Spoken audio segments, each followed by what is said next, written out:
लखनऊ के एक कोने में एक पुरानी सी बस्ती थी। नई बस्ती, नाम नया था लेकिन हालात बेहद पुराने। इसी बस्ती में रहता था 18 साल का अर्जुन।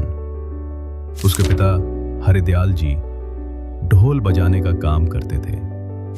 शादी, ब्याह, बारात, जुलूस, जहां भी मौका मिलता उनके ढोल की आवाज गूंजती थी।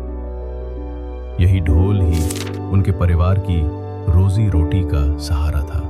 पिता का सपना था कि अर्जुन पढ़ लिख कर कुछ बड़ा बने, मगर घर की आर्थिक हालत खराब थी। कई बार ऐसा होता कि घर में दूध तक के पैसे नहीं होते, फिर भी अर्जुन पढ़ाई में हमेशा अव्वल आता। वो जानता था कि पापा के पसीने की हर बूंद उसकी पढ़ाई के लिए है। एक दिन स्कूल के प्रिंसिपल ने अर्जुन को अपने ऑफिस बुलाया। उन्होंने कहा, अर्जुन बेटा, तुम्हारे अंदर प्रतिभा है। तुम्हें सिविल सर्विसेज की तैयारी करनी चाहिए। देश को ईमानदार और मेहनती अफसरों की जरूरत है।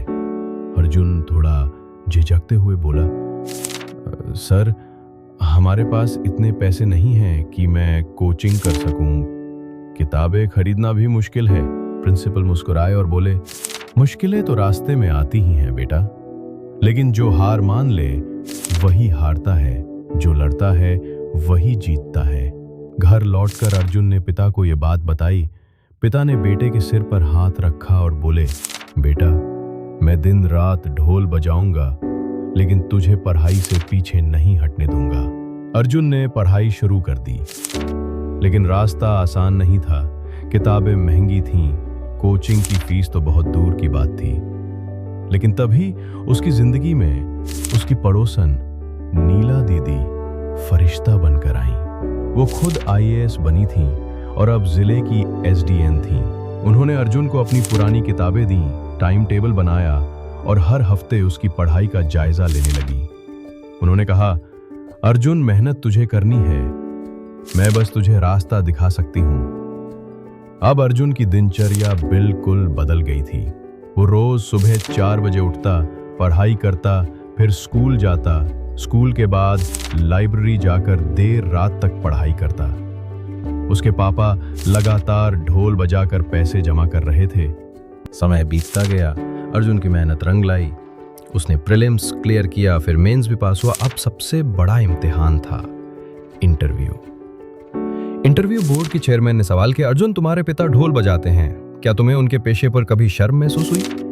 अर्जुन ने आत्मविश्वास से कहा, सर, मेरे पिता ने कभी हार नहीं मानी। उनके ढोल की हर थाप ने मुझे मेहनत करना सिखाया। आज मैं यहाँ उन्हीं की वजह से हूँ। कुछ महीने बाद रिजल्ट आया। अर्जुन टॉप 50 में था। बस्ती में मिठाइयां बटीं। पिताजी ने ढोल बजाकर कहा, मेरा बेटा अफसर बन गया। अब अर्जुन उसी जिले में पोस्ट हुआ। वो गरीब बच्चों को पढ़ाता और कोचिंग सेंटर चलाता।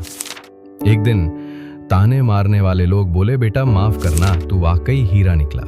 अर्जुन ने मुस्कुराकर कहा, मैं तो बस अपने माँ बाप का सपना पूरा कर रहा हूँ। मुझे उम्मीद है कि आपको ये कहानी पसंद आई होगी। अगर हाँ, तो इसे अपने दोस्तों के साथ शेयर करें और हमारे चैनल को लाइक व सब्सक्राइब करना ना भूलें। धन्यवाद।